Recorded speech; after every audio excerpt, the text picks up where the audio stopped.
السلام علیکم ورحمۃ اللہ وبرکاتہ۔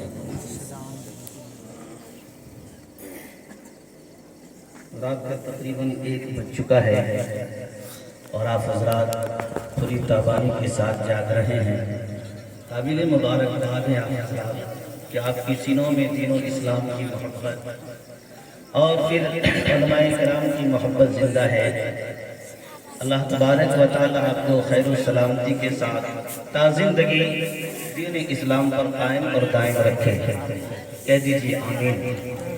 جو حضرات ادھر بیٹھے ہیں ان سے میری گزارش ہے کہ قریب آ جاتے، جم کر بیٹھتے، تھوڑی دیر گفتگو ہوتی انشاءاللہ، پھر انشاءاللہ میرے بعد آنے والے مہمان مقرر کو سنیں گے اور پھر اختتام کا اعلان ہوگا۔ آپ تمامی حضرات تھوڑا سا آگے بڑھ جائیں، آ جائیں انشاءاللہ۔ آپ حضرات سے میں کہہ رہا ہوں مل کر بیٹھ جائیں، کچھ کرسیاں خالی ہیں ان کرسیوں کو پر کر لیں۔ آئیے دوستو، میں ممنون و مشکور ہوں آج کے اجلاس کے صدر محترم حضرت مولانا عرفان صاحب قاسمی دامت برکاتہم، اور وہیں آج کے اجلاس کے ناظم جلسہ حضرت مولانا مفتی سفیان صاحب قاسمی دامت برکاتہم، اور ہمارے معزز اور مکرم مرکزی حیثیت رکھنے والے عالم دین حضرت مولانا محمد یونس صاحب دامت برکاتہم، قاری منہاج صاحب، بھائی نسیم صاحب اور دیگر قاری رئیس صاحب جنہوں نے مجھے بھاگلپور سے ریسیو کیا ہے اور صبح 7 بجے مجھے پہنچانا بھی ہے، اور رات کے آخری حصے میں مجھے وقت ملا ہے، پوری رات جاگنا ہے، دن بھر سفر، پھر رات کو پروگرام کنٹینیو جاگنے کی وجہ سے طبیعت علیل بھی ہے، لیکن آپ کی محبت اگر ساتھ ہے تو کہتے ہیں عشاق کو کیا خوف ہو شعلوں سے شرر سے، عشاق کو کیا خوف ہو شعلوں سے شرر سے، جلتی ہے شمع عشق صدا خون جگر سے، جلتی ہے شمع خون صدا عشق جگر سے۔ دوستو آئیے ہم اور آپ سب سے پہلے بآواز بلند ایک مرتبہ درود پاک پڑھ لیں، اللہم صلی علی سیدنا مولانا محمد وعلی آل سیدنا محمد افضل صلواتک بعدد معلوماتک وبارک وسلم علیہ، اللہم صلی علی محمد وعلی آل محمد بعدد معلوماتک وبارک وسلم علیہ۔ ایک مطلع ایک شعر سے اپنی بات کو شروع کرتا ہوں، سماعت فرما لیں۔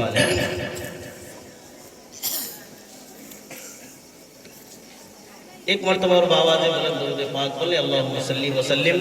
دائماً ابدا خیر خلق محمد صلی اللہ علیہ وسلم۔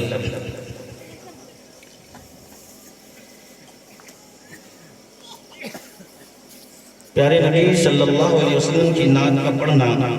اور نعت کا سننا دونوں عبادت ہے، اس لیے جب نعت پڑھی جائے تو سن کر کے مچلنا اور پھر داد و تحسین سے نوازنا، یہ بھی پیارے نبی صلی اللہ علیہ وآلہ وسلم کی عادت شریفہ تھی۔ تو آپ صلی اللہ علیہ وسلم کی اس عادت کو آپ بھی زندہ کریں۔ بسا اوقات نعت کو لوگ گانے کے طرز میں پڑھتے ہیں اور ناچنے گانے والوں کے اسٹائل میں پڑھتے ہیں، یہ درست و جائز نہیں ہے۔ آپ کے علاقے کے مشہور شاعر جناب جمشید جوہر نے بڑی خوبصورت شاعری کی ہے اور انہوں نے نعت کے اندر ایک مصرع لکھا ہے، اس سے میں اسٹارٹ کرتا ہوں۔ کیسے توصیف ان کی کروں میں جن کا کوئی بھی ثانی نہیں ہے، کیسے توصیف ان کی کروں میں جن کا کوئی بھی ثانی نہیں ہے، کیسے توصیف ان کی کروں میں جن کا کوئی بھی ثانی نہیں ہے، میرے سرکار کی نعت ہے دل جلوں کی کہانی ہے، میرے سرکار کی نعت ہے دل جلوں کی کہانی نہیں ہے۔ پورے جلسے جو سیرت کے عنوان پہ اصلاح معاشرت تعلیمی بیداری ہے، یہ ایک مصرع اس کی ترجمانی کرتا ہے۔ وہ خسارے میں ہوگا یقین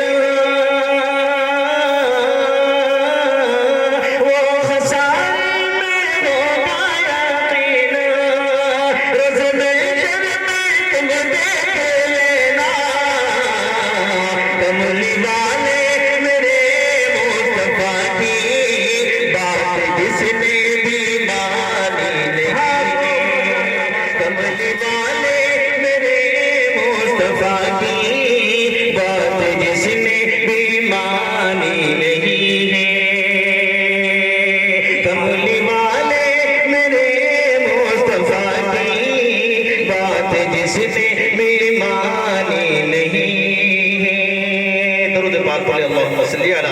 محمد النبی الامی وعلى آل سیدنا مولانا محمد وبارک وسلم. ایک مطلع ایک شعر پڑھتا ہوں. جو میرے نبی نہ آتے تو نہ ہوتا یہ زمانہ. جو میرے نبی نہ آتے تو نہ ہوتا یہ زمانہ. جو جگر ہے آمنہ کا, جو حسین کا ہے نانا. جو جگر ہے آمنہ کا, جو حسین کا ہے نانا. یہ فلک یہ چاند تارے, یہ زمین کے نظارے. یہ فلک یہ چاند تارے, یہ زمین کے نظارے. یہ حسین حسین سا منظر, یہ حسین حسین سا منظر. یہ درخت یہ پہاڑے, اسی مصطفیٰ کے صدقے, اسی مصطفیٰ کے صدقے میں بنی یہ آسیانہ. جو جگر ہے آمنہ کا, جو حسین کا ہے نانا. جو جگر ہے آمنہ کا, جو حسین کا ہے نانا. بہت خوب بہت خوب ماشاءاللہ. الحمدللہ الحمدللہ نفع كل شيء لملكه. الحمدللہ تواضع كل شيء بقدرته. والحمدللہ الذي استسلم لكل شيء قدرته. والصلاة والسلام على سيد الأنبياء والمرسلين وأصحابه علماء أمته وأولياء دينه. وبارك وسلم تسليما كثيرا كثيرا. أما بعد فأعوذ بالله من الشيطان الرجيم. بسم الله الرحمن الرحيم. الأخلاء يومئذ بعضهم لبعض عدو إلا المتقين. صدق الله مولانا العظيم. وقال النبي صلى الله عليه وآله وسلم الدنيا ملعونة وملعون ما فيها إلا ذكر الله وما ولاه متعلما وعالما ومعلما أو كما قال عليه الصلاة والسلام. یہ مصرع کاش کے نقشے در و دیوار ہو جائے. جسے زندگی چاہیے وہ مرنے کو تیار ہو جائے. اگر یہی ہے زندگی تو اس زندگی سے موت اچھی. اگر یہی ہے زندگی تو اس زندگی سے موت اچھی کہ انسان عالم انسانیت پر بار ہو جائے. ایک ایسی شان پیدا کر کہ باطل تھر تھڑا اٹھے, نظر تلوار ہو جائے, نفس جھنکار ہو جائے. یہ بستی یہ ویرانہ یہ صبح و مشاں سب ویران سب بیدار ہے انسان اگر بیدار ہو جائے. اور ایک ایسی جان پی کہ جوش آئے جگر کے اندر, ایک ایسی جان پی کہ جوش آئے جگر کے اندر کہ شیشہ توڑ دے اور خود بے پیے شرسار ہو جائے. اور آگے جگر مراد آبادی فرماتے ہیں کہ نہ طریقہ مجھ میں خلیل کا نہ قرینہ مجھ میں کلیم کا. نہ طریقہ مجھ میں خلیل کا نہ قرینہ مجھ میں خلیل کا.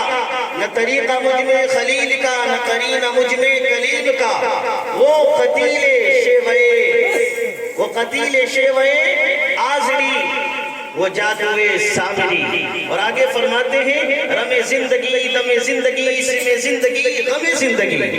رم زندگی دم زندگی اسی میں زندگی غم زندگی. اس میں رم نہ کر دم غم نہ کھا, یہی ہے شان قلندری. تیرے خاک میں ہے گر شرر تو خیال فکر و غنا نہ کر. تیرے خاک میں ہے گر شرر تو خیال فکر و غنا نہ کر. کہ جہاں مینان شعیر پر ہے مدار قوت حیدری. کہ جہاں طامنان شعیر پر ہے مدار قوت حیدری۔ اور آگے قاصر غلام ربانی بھاگلپوری کہتے ہیں مجھ کو دنیا نہ یہ زندگی چاہیے، بس خدا اور خدا کا نبی چاہیے، جو نہ سرکار کے نام پر صرف ہو، ایسی دولت نہ مجھ کو کبھی چاہیے، اور حشر تک زندگی میری روشن رہے، 4 دن کی نہ یہ زندگی چاہیے، شافعِ روز محشر تو ہے وہ مگر ان کو بھی پارسا امتی چاہیے، تم اگر چاہتے ہو خدا کی رضا۔ اے نوجوان بھائی کہاں جا رہے ہو؟ نوجوان کہاں جا رہے ہو؟ بیٹھو، آپ بیٹھ جاؤ، تھوڑی دیر میں ختم ہو جاؤ، بیٹھ جائیں نہیں، یہ طریقہ نہیں ہونی چاہیے۔ بھاگلپور کا میں نے بڑا نام سنا ہے کہ یہاں کے لوگ مہمان نواز ہوتے ہیں، اور مفتی صاحب میں نے سنا ہے کہ یہاں کے لوگ مہمان کا بڑا اکرام اور احترام کرتے ہیں۔ آج مجھے دیکھنا بھی ہے کہ میں دربھنگہ کی سرزمین سے آیا ہوں اور یہ محبت کی سرزمین پر آیا ہوں، اور دیکھنا چاہتا ہوں کہ آپ لوگ کیسی محبت دیتے ہیں اور کیسی سماعت کرتے ہیں۔ شعر دیکھیں، ملاحظہ فرمائے کہ حشر تک زندگی میری روشن رہے، 4 دن کی نہ یہ زندگی چاہیے، اور ان کو پہچاننے کے لیے اپنا کردار بھی سنتی چاہیے، اور شافعِ روز محشر تو ہے وہ مگر ان کو بھی پارسا امتی چاہیے۔ میرے محترم بزرگوں، دینی، ایمانی، اخلاقی، ملی، سماجی اور اسلامی اور روحانی بھائیوں، اللہ تبارک و تعالیٰ کا بے حد احسان ہے کہ اللہ نے ہمیں انسان بنایا ہے، اور انسانوں میں بھی اللہ تبارک و تعالیٰ نے ہمیں مسلمان بنایا ہے۔ اللہ تعالیٰ نے 18,000 کم و بیش مخلوقات سے کاٹ کر چھاٹ کر علیحدہ کر کے ہمیں انسان بنایا، اور انسان کو اللہ تعالیٰ نے ایک ایسی فطرت عطا کی ہے جو فطرت انسان کے علاوہ اللہ نے کسی مخلوق کو نہیں دیا ہے، اور عین انسانی فطرت کے مطابق اللہ تبارک و تعالیٰ نے اپنی شریعت کو، اپنے احکام کو اتارا ہے، اور اللہ تعالیٰ نے اس شریعت کو قیامت تک کے لیے اللہ تبارک و تعالیٰ نے نافذ کر دیا ہے۔ اس کے اندر تبدیلی نہیں ہوگی، اس کے اندر ترمیم نہیں ہوگا۔ اللہ تعالیٰ نے جو ہمیں تمدن دیا ہے، اللہ نے جو ہمیں ثقافت دی ہے، اللہ نے جو ہمیں کلچر دیا ہے، اللہ نے جو ہمیں تہذیب دی ہے، اس تہذیب کا نام اسلامی ہے، وہ رحمانی تہذیب ہے، وہ آسمانی تہذیب ہے، وہ رحمانی کلچر ہے، وہ روحانی کلچر ہے۔ دنیا کی کوئی تہذیب، دنیا کی کوئی کلچر، دنیا کی کوئی ثقافت مذہب اسلام کی تہذیب سے نہیں ملتی ہے، اس لیے کہ مذہب اسلام کے علاوہ جتنی بھی تہذیبیں ہیں، ان تہذیبوں کا اتپن، ان تہذیبوں کی پیداوار، ان تمیزوں کو نشو نما اگر ملی ہے تو کسی جگہ پہاڑ اور چٹیل میدان میں ملی ہے، کسی کو گنگا جمنا کے کنارے ملی ہے، کسی کو پہاڑوں کی جھرنوں پہ ملی ہے، اور کوئی سنخلاق وادیوں میں ملا ہے۔ لیکن قربان جائیے، ہمیں اور آپ کو جو تہذیب ملی ہے، یہ تہذیب جنت سے نکلی ہوئی ہے، یہ تہذیب قرآنی ہے، یہ تہذیب اسلامی ہے، یہ تہذیب رحمانی ہے، یہ تہذیب انسانی ہے، اور اس لیے اللہ تبارک و تعالیٰ نے انسان کے اندر وہ فطرت رکھا ہے، اور اسی فطرت کے مطابق اللہ تعالیٰ نے شریعت کو نافذ فرمایا اور نازل کیا ہے۔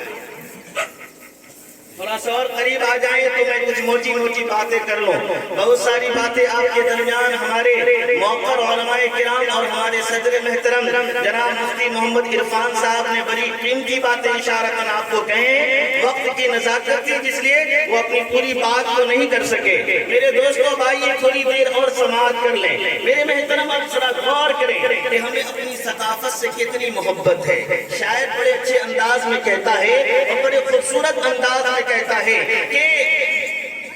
رسمی الجھنوں کو محبت کا رنگ دے کر، رسمی الجھنوں کو محبت کا رنگ دے کر، یہ محبت نہیں فقط اداکاری ہے۔ اے فرشتوں، یہ خبر روزے رسول پر مت دینا، تیری امت کو تیرے دین سے بیزاری ہے، تیری امت کو تیرے دین سے بیزاری ہے۔ اگر امت کو دین سے محبت ہوتی، نبی سے عشق ہوتا، نبی سے الفت ہوتی، نبی کا لایا ہوا قرآن سنایا جائے اور اس کا عاشق اور اس کی امت پیچھے رہے، اگر محبت کی یہی دلیل ہے تو صحابہ کے یہاں کہاں ملتا ہے؟ اگر محبت کی یہی دلیل ہے تو صحابہ کے یہاں یہ اصول کیوں نہیں؟ اگر محبت کی یہی دلیل ہے کہ نبی سے عشق کیا جائے اور نبی کی محفل میں پیچھے بیٹھا جائے تو صحابہ ایسا کیوں نہیں کرتے تھے؟ اگر محبت اسی کو کہتے ہیں کہ آپ محبت کی باتیں تو سنیں لیکن سرشٹی کی باتیں تو سنیں، ان کی باتیں تو سنیں، لیکن آپ پیچھے بیٹھ جائیں۔ اگر اس کو محبت کو دیکھنا ہے تو آج رجب کا مہینہ اور اس کی 27ویں رات ہے، اور بعض مورخین نے لکھا ہے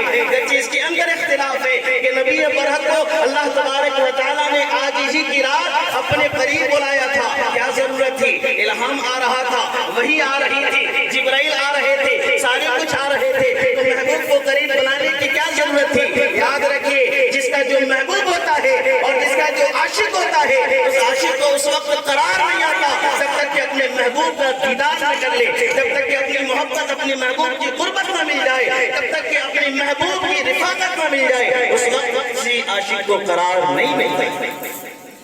اگر آپ بھی نہیں سمجھے ہیں تو سیدھے لفظ میں کہتے ہیں تھوڑا سا اور آگے بڑھ جائیں۔ محبت کی بات ہو رہی ہے اور عاشق نبی کا پیچھے بیٹھا ہے، اور ساؤنڈ والے کہاں گئے؟ آواز شاید کم ہے، ہمارے جو برادران ہیں یہ نہیں سن پا رہے ہیں شاید۔ ماشاءاللہ بڑھ رہے لوگ، آ جائیں، قریب آ جائیں۔ دوستو اگر محبت سے سنیں گے تو میں سناؤں گا، اور دعائیں لیتا ہوا یہ محترم علماء کرام کا انشاءاللہ رب گشائی کروں گا۔ شعر دیکھیں، ملاحظہ فرمائے، شاعر نے بڑے اچھے انداز میں کہا ہے، کرو پیروی سنت مصطفیٰ کی، کرو پیروی سنت مصطفیٰ کی، یقیناً بنو گے ولی دھیرے دھیرے، ابو بکر فاروق و عثمان علی سے ملاتے رہو زندگی دھیرے دھیرے، تقاضا ہے وہ سر کے بل جائے طیبہ، اجازت جسے مل گئی دھیرے دھیرے، اور آگے شاعر کہتا ہے کہ سند مل گئی جس کو پیارے نبی سے، وہی ہو گیا جنتی دھیرے دھیرے، وہی ہو گیا جنتی دھیرے دھیرے۔ میرے محترم بزرگوں، آئیے ہم اپنی تہذیب کو سمجھتے ہیں، اپنی کلچر کو سمجھتے ہیں۔ اللہ تبارک و تعالیٰ نے ہماری تہذیب کو، ہماری کلچر کو اسلامی بنایا، ہمیں اس پہ فخر ہونی چاہیے، ہمیں اس پہ غرور ہونی چاہیے، ہمیں اس کے لیے محبت ہونی چاہیے کہ دنیا کی ساری تہذیبیں کہیں نہ کہیں زمین و آسمان سے جا کر ٹکرا جاتی ہے، گنگا میں جا کر ڈوب جاتی ہے، اور بنگال کی اور افریقہ کے جنگلوں میں کھو جاتی ہے، یونسون کی جنگلوں میں بھٹک جاتی ہے، پہاڑ کی چوٹیوں پر کھو جاتی ہے، سنگلار وادیوں میں مٹ جاتی ہے، لیکن اللہ نے اسلام کی تہذیب ایک ایسی تہذیب بنایا ہے جس تہذیب کو اللہ نے فطرت اللہ الذی فطر الناس جمیعا کی للکار دے کر دنیا کی ساری تہذیبوں کا بائیکاٹ کیا، ایک ایسی تہذیب کی ہے۔ اس تہذیب کے بارے میں رب کائنات فرماتا ہے وَمَن یبتغی غیر الاسلام دینا، کہ میرے اسلام کی فطرت کے علاوہ، اسلام کی تہذیب کے علاوہ، اسلام کی کلچر کے علاوہ، اسلام دینی فطرت کے علاوہ کوئی فطرت قابل قبول نہیں، کوئی مذہب قابل قبول نہیں، کوئی ثقافت میرے پاس محبوب نہیں، اور کوئی راستہ میرے قریب آنے والا نہیں۔ آج ہم یہودیوں کے طریقے کو اپنا کر فخر محسوس کر رہے ہیں، ہم عیسائیوں کے ساتھ جو ہے برتھ ڈے منا کر خوش ہو رہے ہیں، آج ویلنٹائن ڈے میں آ کر ہم خوش ہو رہے ہیں، آج ان کی تہذیب و ثقافت کو اپنے گھر میں لا کر ہم خوش ہو رہے ہیں، اور دعوے دار ہے کہ ہم عاشق رسول ہیں۔ ارے رسول اللہ صلی اللہ علیہ وسلم کی تہذیب اگر آپ کی زندگی میں ہوتی، اسلامی تہذیب آپ کی زندگی میں ہوتی، اسلامی کلچر آپ کی ہوتی، اگر اسلامی محبت آپ کے دلوں میں ہوتی، تو یقیناً وہ آپ کے چہرے سے نظر آتا، آپ کے لباس سے نظر آتا، آپ کے قد و خال میں نظر آتا، آپ کے کاروبار میں نظر آتا، آپ کے کھیت و کھلیان میں نظر آتا، آپ کے پکے نوجوان میں نظر آتا، آپ کے معاشرے کے انسان میں نظر آتا، آپ کے سماج کے اندر تمام تک انسان میں نظر آتا۔ لیکن اللہ ماشاءاللہ علماء کرام کے علاوہ مذہب کے اندر اور مسلک کے اندر میں نہیں جانا چاہتا، علماء کرام کے علاوہ آپ کے معاشرے میں شاید ہی کوئی ایسا نوجوان نظر آتا ہے جس کے چہرے پہ سنت رسول اللہ ہوتی ہے، جس کے لباس میں رسول اللہ کی سنت نظر آتی ہے۔ اصلاح معاشرہ اور تعلیم بیداری کا پروگرام ہے، اس لیے میں اصلاح یہاں سے شروع کرتا ہوں۔ میں نے آیت کریمہ کی تلاوت کی ہے، الاخلاء یومئذ بعضهم لبعض عدو الا المتقین، انشاءاللہ اس پہ گفتگو ہوگی۔ اب آئیے تھوڑی دیر ہم سوچیں اور اپنے ذہن کو دوڑائیں کہ اللہ نے ہمیں انسان بنایا ہے، اور انسانی فطرت کا تقاضا ہے کہ انسان صاف اور شفاف رہے، صاف ستھرا رہے، جسم اور کپڑے کو صاف رکھے، اپنے ذہن اور دل کو صاف رکھے، انسانی فطرت کا تقاضا ہے۔ اور انسان کی فطرت تقاضا کرتی ہے کہ جب اسے بھوک اور پیاس لگتی ہے تو بھوک کی شدت کو مٹانے کے لیے لذیذ اور حلال اور جائز کھانا تلاش کرتا ہے، جو ذائقے دار بھی ہو، جو خوشبودار بھی ہو، جو مزیدار بھی ہو۔ انسان کو جب پیاس لگتی ہے، انسان کی فطرت کا تقاضا ہے اور اس کے یہاں اصول ہے اور ضابطہ ہے کہ پانی صاف ہو،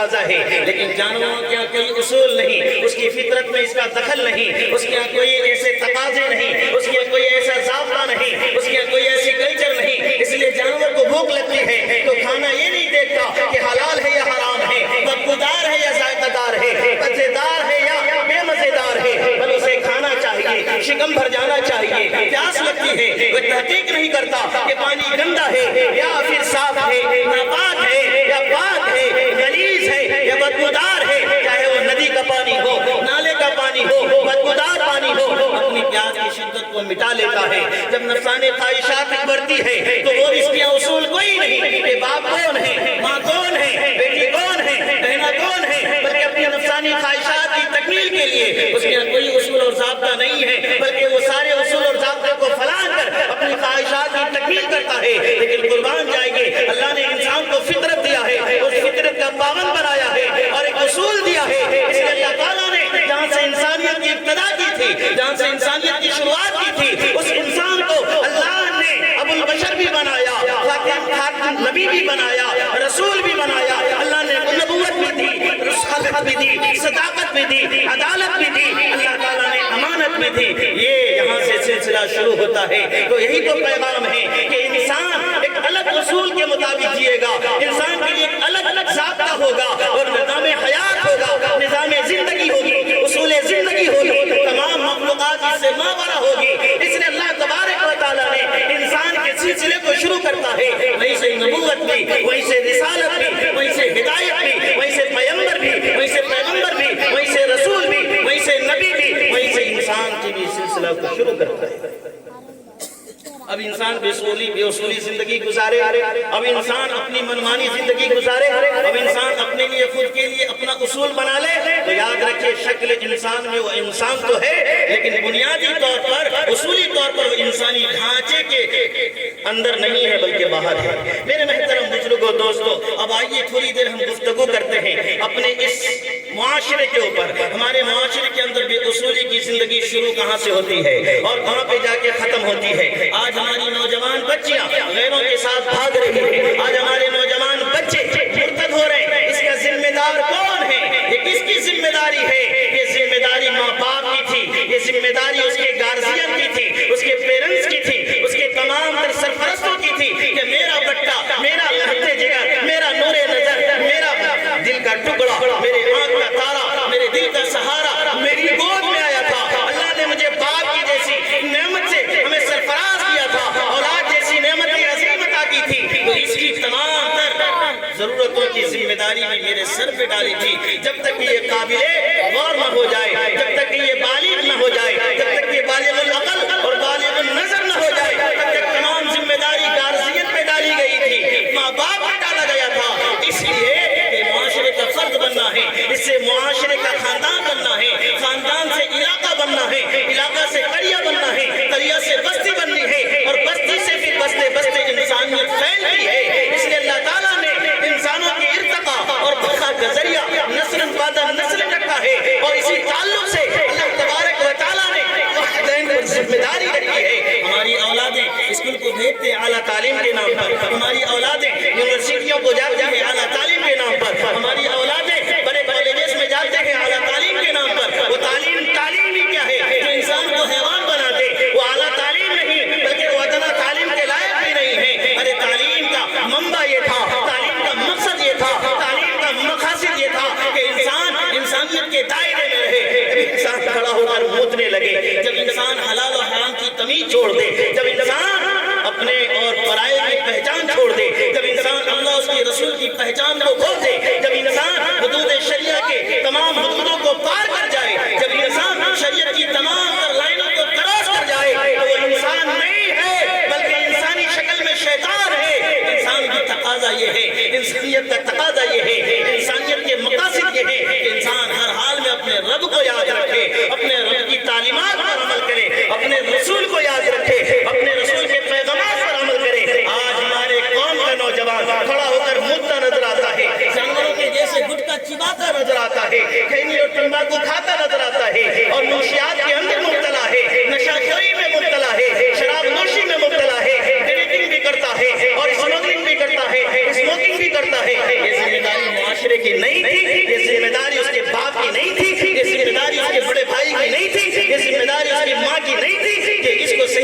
کیسے پرورش کیا جائے. ہم اپنے بچوں کو تعلیم کے نام پر اسکول بھیجتے ہیں, ہمارا بچہ کس لوگوں کے ساتھ جاتا ہے, کیسے گھرانے کے لڑکوں کے ساتھ آتا ہے, اور اس کے جو فارغ وقت ہے, اس کے جو کھیلنے کودنے کے وقت ہے, یہ کیسے لڑکوں کے ساتھ کھیلتا ہے. یہ ذمہ داری والدین کی نہیں تھی. غور کرنے کا مقام ہے بزرگوں. آج ہماری نوجوان موجودہ نسلیں جو بھٹک رہی ہیں, اسلام کے اوپر پروپیگنڈا سوشل میڈیا میں آ کر پھیلا رہی ہے اور الٹا سیدھا اعتراضات کر رہی ہے, اس کی بڑی وجہ یہی ہے, یہ خلط ملط تعلیم ہے اور مجبوری ہے. لیکن مجبوری میں انسان کو پوری ثابت قدمی کے ساتھ اور پوری توجہ کے ساتھ اور پوری نگہداشت کے ساتھ اپنے اولاد کی تعلیم اور تربیت کا انتظام کرنا بھی والدین کی ذمہ داری ہے. الحمدللہ بڑی خوشی ہوئی جب معلوم ہوا کہ اس گاؤں کے اندر ایک مکتب ہے, خاتون چلاتی ہے, ایک لڑکی چلاتی ہے. نام نہیں لینا چاہیے, اتنا کافی ہے, علاقے کے لوگ ہیں سمجھ جاتے. دوستو تو بڑا دل کو تسلی ملا, بڑا سکون ملا کہ عورت کے اندر اگر یہ جذبہ جاگ جائے تو حضرت مولانا الیاس صاحب رحمۃ اللہ علیہ کا مقصد پورا ہو جائے گا. جنہوں نے کسی زمانے میں کہا تھا کہ اگر ایک گھر کی عورت پڑھ لیتی ہے یا اپنے بچے کو پڑھا لیتی ہے تو وہ اپنے موجودہ نسلوں کو اور آئندہ آنے والی نسلوں کو پڑھا ڈالتی ہے. مجھے اس بات کی خوشی ہوئی, میں مبارکبادی دیتا ہوں اس بچی کو, اس خاتون کو, اس لڑکی کو, اس کے ماں باپ کو, اس کے خیش و اقربا کو اور اس کے عزیز و اقربا کو اور تمام کے تمام اس کے محبین کو, متعلقین کو, معاونین کو, متوسلین کو میں مبارکبادی پیش کرتا ہوں کہ آپ نے ان کو جذبہ دیا, ان کو حوصلہ دیا اور ان کی مدد کی اور ان کے قدم سے قدم ملایا. ضرورت اس بات کی ہے کہ یہی قدم ہر گھر میں اٹھنی چاہیے. ضرورت اس بات کی ہے کہ یہی قدم ہر سماج میں اٹھنی چاہیے. ضرورت اس بات کی ہے کہ یہی فکر ہر والدین کے سر میں ہونی چاہیے اور یہی فکر لے کر ہر گھر کی خاتون کو کھڑی ہونی چاہیے, مرد کو کھڑا ہونا چاہیے کہ ہمارے بچوں کی مستقبل تابناکیوں میں نہ گزر جائے.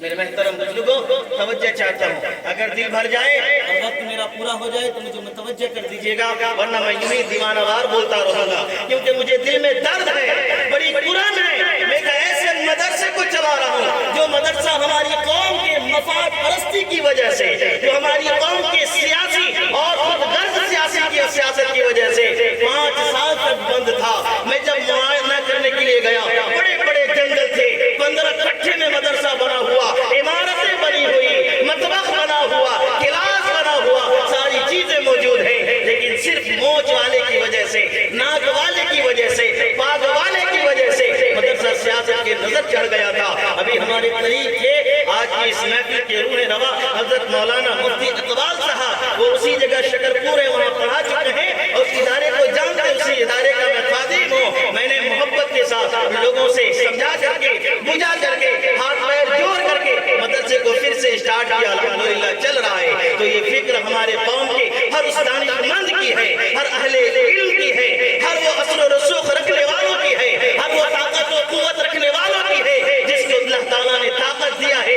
اللہ طاقت دے کے آزماتا ہے, زبان میں قوت دے کر آزماتا ہے. اللہ تعالیٰ زبان میں سلاست دے کر آزماتا ہے. اللہ تعالیٰ خوبصورت زبان دے کر آزماتا ہے. اللہ تعالیٰ خوبصورت اور مضبوط جسم دے کر آزماتا ہے اور پر یہ ذمہ داری ڈالتا ہے. سیدنا حضرت عمر فاروق رضی اللہ تعالیٰ عنہ کی بہادری آپ نے سنی ہوگی, ہجرت کا واقعہ آپ نے سنا ہوگا, حضرت امیر حمزہ کا واقعہ آپ نے سنا ہوگا, حضرت عباس کا واقعہ آپ نے سنا ہوگا کہ انہوں نے اپنی طاقت و شجاعت کا استعمال اللہ تعالیٰ کے دین کے لیے کیسے کیا تھا. جب میرے نبی نے یہ مشورہ سنا کہ عمر کی زبان کہہ رہی ہے کہ جب ہم حق پر ہیں, جب ہم ہدایت کے راستے پر ہیں, جب اللہ کے دین پر ہیں, تو ان مشرکین سے ڈرنا کیا, اس منحدین سے ڈرنا کیا, اس منافقین سے ڈرنا کیا, اسلام المسلمین کے دشمن سے ڈرنا کیا. یا رسول اللہ مجھے اجازت دیجئے کہ میں صحن کعبہ کو صاف کروں, میں حرم کی حفاظت کروں اور وہاں سے اللہ اکبر کی صدائیں بلند کروں. ساتھ میں حمزہ بھی ہے, ساتھ میں اور صحابی بھی ہے.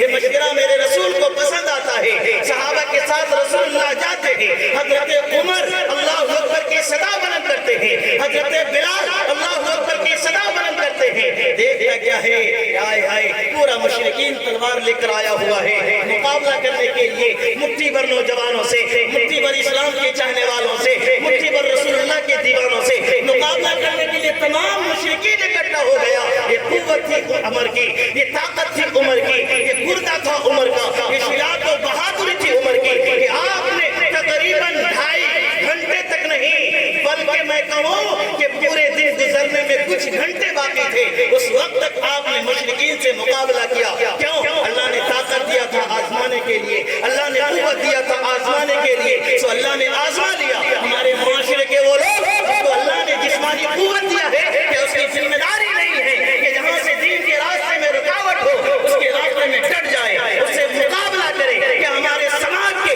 ایسے لوگوں کی ذمہ داری نہیں ہے کہ جس کو اللہ نے علم دیا ہے تو علم کے ذریعے سے گناہوں کے راستے کو بنا کرے کہ ہمارے معاشرے کے ایسے قوت اور مال و زر رکھنے والے کی ذمہ داری نہیں ہے کہ جہاں سے اشاعت دین کے راستے پنپتے ہو اور دشواریاں پیدا ہو رہی ہیں تو ان کی دشواریوں کو اپنے ذریعے سے ختم کرے اللہ نے ذمہ داری نہیں دی ہے علماء کرام کی موجودگی میں قرآن کی آیت پڑھتا ہوں اللہ نے کہا وَآتَى الْمَالَ عَلَى حُبِّهِ ذَوِي الْقُرْبَى وَالْيَتَامَى وَالْمَسَاكِينِ وَابْنِ السَّبِيلِ وَالسَّائِلِينَ وَفِي الرِّقَابِ وَأَقَامَ الصَّلَاةَ وَآتَى الزَّكَاةَ اللہ نے پہلے حقوق بتایا پہلے ذمہ داریاں بتائی پھر کہا کہ تم نماز کی پابندی کرو پھر بچ گیا ہے تو مال کی زکات دو اور پھر کہا کہ وہ لوگ جو ناجائز اس مقدمہ میں پھنسے ہیں جس کو مدرسہ چلانے کی وجہ سے جس کو مکتب چلانے کی وجہ سے جن کو عبادت گاہوں کی حفاظت کرنے کی وجہ سے جن کو اشاعت دین کی وجہ سے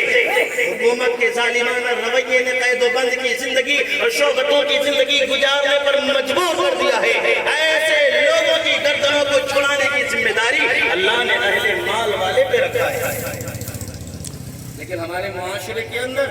حافظ قرآن کون بنتا ہے گاڑی چلانے والے کا بچہ رکشہ چلانے والے کا بچہ مزدوری کرنے والے کا بچہ اور دھوپ کی تبش میں کھیتوں میں کام کرنے والے کا بچہ اور کڑاکے کی ٹھنڈک کے اندر رکشوں کو لے کر سڑکوں پہ دوڑنے والے کا بچہ اب یہ بچہ جب خادم قوم بن کر ابھرتا ہے حافظ قرآن بن کر ابھرتا ہے عالم دین بن کر ابھرتا ہے تو اس کو فکر ہوتی ہے میرے باپ اسی محنت کے ساتھ مجھے انجینئر بنا سکتے تھے مجھے ڈاکٹر بنا سکتے تھے میرا باپ مجھے اگر مولوی بنایا ہے میرا باپ اگر مجھے خادم اگر اللہ نے اور میرے باپ کے ذریعے سے اللہ نے مجھے عالم دین بنایا ہے تو یہ میری ذمہ داری ہے کہ میں دین کی خدمت کروں ورنہ علماء کے پاس ہاتھ ہے الحمدللہ آپ سے زیادہ تیز زبان ہے الحمدللہ آپ سے زیادہ طاقتور اور قوت والے نشانے ہیں الحمدللہ اور یہ جس فیلڈ میں آ جائے دنیا کو دھوپ چٹوا دیتے ہیں اگر تاریخ پڑھنی ہے تو آپ تاریخ پڑھ لیں مصر کی تاریخ اٹھا کر دیکھیں اندلس کی تاریخ اٹھا کر دیکھیں چیچنیا کی تاریخ اٹھا کر دیکھیں ازبکستان کی تاریخ اٹھا کر دیکھیں اسی طریقے سے فی الوقت فی زمانے میں افغانستان کی تاریخ کو اٹھا کر تیرے خاک میں ہے گر شرر تو خیال فکر و غنا نہ کر نہیں کرتے یہ مجاہدین لوگ ہیں تیرے خاک میں ہے گر شرر تو خیال فکر و غنا نہ کر کہ جہاں میں نانے شعیر پر سارے قوت حیدری حضرت علی رضی اللہ تعالی عنہ تلوار لے کر کھڑے ہیں مشرکین مکہ مقابلہ کر رہے ہیں آدھا دن تک لڑ رہے ہیں بالآخر ایسا وقت آتا ہے کہ مشرکین بھاگ جاتے ہیں رسول اللہ اپنے ہاتھوں سے صحن کعبہ کو اور کعبے کے چھت کو صحابہ کے ساتھ صاف کرتے ہیں یہیں سے اتنی بڑی دشمنی پنپتی ہے اتنی بڑی سازش ڈالی جاتی ہے اور یہیں سے تار جوڑا جاتا ہے فتنوں کا تار سازشوں کا تار مسلمانوں کی جانوں کو برباد کرنے کی پلاننگ مسلمانوں کے نوجوانوں کو قتل و غارت گیری کرنے کے لیے ایک ایسی پلاننگ تیار کی جاتی ہے ابو جہل مل کر ابو لہب مل کر عتبہ مل کر سفیان مل کر اور منافقین کا سردار مل کر یہ سارے لوگ فیصلہ لیتے متفقہ فیصلہ کہ اگر تم محمد کا کچھ نہیں کرو گے تو ایک وقت آئے گا عزہ میری زندگی سے ختم لات میری زندگی سے ختم منات میری زندگی سے ختم اور یاد رکھو ہمارے جتنے باطل معبود ہیں یہ سارے کے نام و نشان مل جائیں گے لہذا محمد کا کچھ کرنا ہوگا۔ اور پھر ایک میٹنگ ہوتی ہے، ایک پلاننگ کے اندر متفقہ فیصلہ لیا جاتا ہے کہ مکہ کے اندر تقریباً 250 قبیلہ آباد ہے، اس میں سب سے بڑا طاقتور سب سے بڑا طاقتور سب سے زیادہ قوت والا کوئی اگر خاندان ہے، کوئی قبیلہ ہے تو میرے نبی جناب محمد رسول اللہ صلی اللہ علیہ وسلم کا قبیلہ ہے، جسے قریش قبیلہ یا قریش خاندان کہا جاتا ہے۔ اس سے تم اہل مشرکین مقابلہ نہیں کر سکتے، لہذا تمام مشرکین کے تمام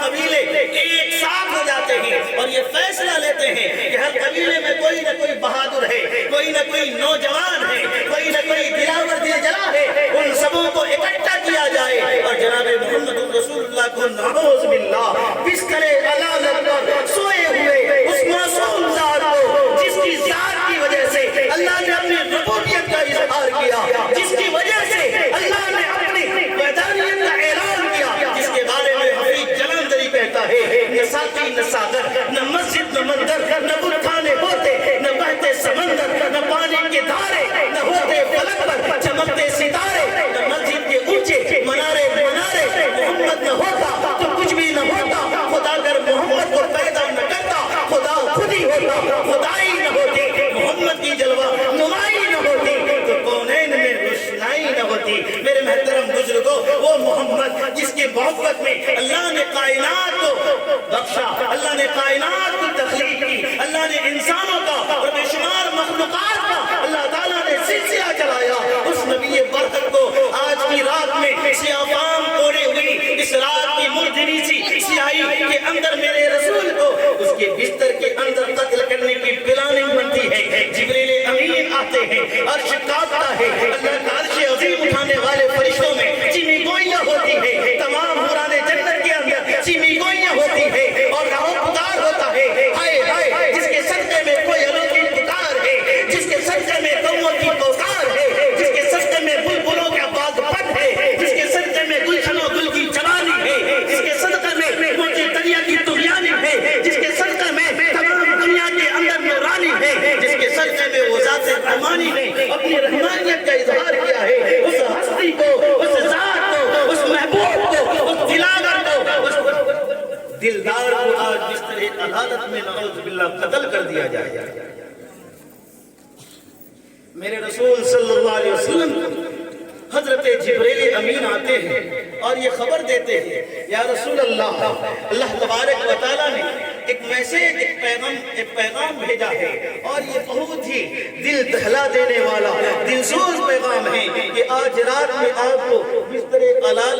آرام گاہ کے اندر قتل کرنے کی پلاننگ بنی ہے اور اس قتل سے بچانے والا آپ کو کوئی نہیں، اس لیے کہ ایسی پلاننگ تیار کی گئی ہے۔ میرے رسول نے سب سے پہلے کس کو پکارا؟ اس کو پکارا جو کہتا ہے لا تحزن ان اللہ معنا، جس کی شان میں قرآن اترتا ہے اور قرآن کہتا ہے ثانی اثنین اذ ہما فی الغار اذ یقول لصاحبہ لا تحزن۔ اللہ نے اس کے جملے کو قرآن کریم کے اندر سورہ توبہ کے اندر نازل فرما دیا۔ یہ ابو بکر صدیق ہی تو ہے جس نے میرے نبی کی آنکھوں میں آنسو دیکھا تھا، جس نے میرے نبی کو غمزدہ دیکھا تھا، رنجیدہ دیکھا تھا اور ڈرا ہوا دیکھا تھا، خوفزدہ دیکھا تھا۔ کہا یا رسول اللہ آپ غم نہ کیجئے، آپ ملال نہ کیجئے، آپ پریشان نہ ہوئیے، اللہ ہمارے ساتھ ہے۔ اس ابو بکر کو اللہ کے نبی نے یاد کیا، اے ابو بکر، حضرت بلال کو بھیجتے ہیں غالباً یا حضرت ابو ہریرہ کو بھیجتے ہیں کہ جاؤ حضرت صدیق اکبر کو بلا کر لے آؤ۔ حضرت صدیق اکبر، ٹائم زیادہ ہو جائے تو بتا دیجیے گا۔ حضرت صدیق اکبر رضی اللہ تعالیٰ عنہ آتے ہیں، کہتے فداک امک و ابیک یا رسول اللہ، میرے ماں باپ آپ پہ فدا ہو، قربان ہو۔ اتنی رات میں کیا مسئلہ پیش آ گیا؟ آپ نے کیا فرمایا؟ اے ابو بکر آج رات مجھے بستر پر قتل کر دیا جائے گا، کیا کیا جائے؟ مشورے کے لیے بلایا ہو۔ اللہ کے نبی صلی اللہ علیہ وسلم کہتے ہیں اے ابو بکر مجھے مشورہ دو، کیا مجھے مشورہ دو، میں کیا کروں؟ لیکن آج اگر کوئی دوست ہوتا آج اگر کوئی فرینڈ ہوتا، آج زمانے میں معاشرے میں گاؤں میں سماج میں اگر کسی کا جرم ثابت ہوتا ہے یا نہ بھی ثابت ہو، خالص اس کے گھر پولیس آ جائے اور وارننگ دے کر چلا جائے یا پھر نوٹس دے کر چلا جائے، کل سے ان کے جتنے یار ہیں نا اور جتنے دوست ہیں نا، اللہ کی قسم موبائل بند ہو جائے گا یا لوکیشن بند کر لے گا یا پھر سیم پلٹ لے گا کہ یار کے چکر میں کہیں یار نہ چلا جائے۔ لیکن قربان جاؤ سیدنا حضرت ابوبکر صدیق کی صداقت پہ، اس لیے تو اللہ کے نبی نے کہا